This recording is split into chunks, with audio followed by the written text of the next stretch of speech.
আপনি আমাকে কথা বলতে দিবেন না, আমি কথা বলবো আপনি গুলি করে মারবেন। আমাদের এদের অনেকের জন্মই হয় নাই, তখন আপনারা এখনো এদেরকে রাজাকার বলেন। আপনার লজ্জা করে না আপনারা এই বাচ্চাগুলিকে এই কথাগুলি বলেন? এই আন্দোলনকে এভাবে প্রতিহত করাটা কি আপনার কাছে যৌক্তিক মনে হয় কিনা? কোন আন্দোলনকে? শিক্ষার্থীদের দাবি যেটা। পীড়ন। এটা তো আপনি আপনি কালকে যে সাইদ, যে ছেলেটা ছিল, যে ছবিটা, রংপুরের ছেলেটা, ও নিরস্ত্র একটা ছেলে। আপনি স্টুডেন্টদের উপরে গুলি চালাতে পারেন? আপনি ছাত্রদের উপরে, নিরস্ত্র ছাত্রদের উপরে কোনো অবস্থাতে আপনি গুলি চালাতে পারেন?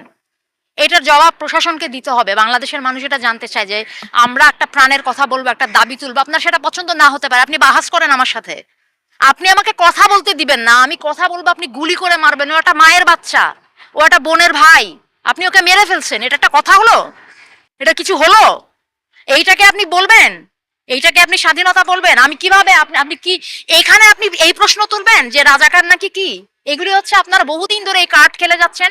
মুক্তিযুদ্ধ আর কি, আমাদের এদের অনেকের জন্মই হয় নাই, তখন আপনারা এখনো এদেরকে রাজাকার বলেন। আপনার লজ্জা করে না আপনারা এই বাচ্চাগুলিকে এই কথাগুলি বলেন? আপনারা লজ্জা করে না যে কেন এই এই ছাত্র গোষ্ঠী এরকম একটা আশ্রম? আপনারা কোথায় কিছু একটা ন্যায্যতার কিছু একটা অধিকারের কথা বললে আপনারা বলেন যে রাজাকার। আরে আশ্চর্য কথাবার্তা! আমার স্বাধীন দেশে আপনি আমাকে, আমি আমার ন্যায্য অধিকারের কথা বলবো, আপনি কথায় কথায় আমার মুখে ছুঁড়ে মারবেন রাজাকার, কথায় কথায় ছুঁড়ে মারবেন রাজাকার। এটা কি ফাইজলামি? এটা বাংলাদেশ। এটা অনেক মানুষ, সাধারণ মানুষ এখানে যুদ্ধ করে স্বাধীন হয়েছে। আপনি সেটার, আপনারা সেই ক্ষেত্রে মুক্তিযুদ্ধ বিরোধী কাজ করেন। যারা কথায় কথায় রাজাকার শব্দটা ব্যবহার করে, আপনারা নিজেরা আজকে বাংলাদেশের স্বাধীনতার পরিপন্থী মানুষ। আপনারা চর্চা করেন, শিখে আসেন, এই বাচ্চাদের কাছে শিখে আসেন স্বাধীনতা যুদ্ধ কাকে বলে। ওরা করছে সংগ্রাম, ওরা রাস্তায়, এবং আপনারাও করেন আপনাদের জায়গায়। দোহাই লাগে, আপনারা আপনাদের কাজ করেন। কতটুকু? খাদিদের সাথে আমি সম্পূর্ণ একাত্ম, সম্পূর্ণ একাত্ম। শিক্ষার্থী শুধু না, বাংলাদেশের মানুষের কথা শুনতে হবে আপনাকে। এখানে অনেক ঘটনা ঘটে যাচ্ছে। এটা এইখানে আপনি সেই মুক্তিযুদ্ধ আর রাজাকার নিয়ে পড়ে আছেন, এটা এখানে মানুষের প্রাণের কথা শুনেন। রিক্সাওয়ালারা কয়েকদিন আগে 400 টাকা হলো মরিচের কেজি, সেটা নিয়ে শুনেন। কুড়িগ্রামে বন্যা হচ্ছে, সেটা শুনেন। হ্যাঁ, মানুষ চিকিৎসা, একটা মেডিকেল কলেজে গিয়ে দেখেন সাধারণ মানুষের একটা চিকিৎসা পেতে কি, আপনাদের একটা শ্রেণীর মাথা ব্যথা হলে তারা সিঙ্গাপুরে দৌড় দেয়, আর আমার দেশের মানুষ মানে ক্যান্সার হয়ে গেলেও বা যে বড় বড় ওদের চিকিৎসার পয়সা না, এরা এরা করবে না চিকিৎসা। আপনি কি বলেন এটাকে? এটা কি স্বর্গরাজ্য?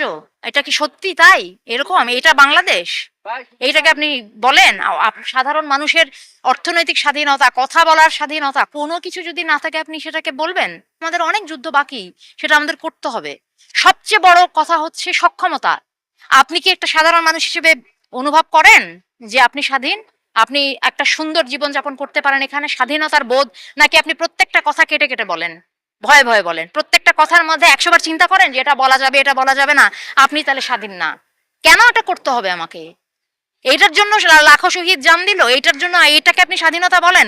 আর এইটা যেটা মুক্তিযুদ্ধের পক্ষশক্তি যারা বলে নিজেদেরকে, তারা এখন ক্ষমতায়, তারা ক্ষমতায় থাকা অবস্থায় যদি আমাদের স্বাধীনতার বোধের এই অবস্থা হয়, তাহলে কাকে বিশ্বাস করবেন আপনি? কাজে স্বাধীনতার এখন অনেক বাকি, অনেক স্তরের স্বাধীনতা বাকি।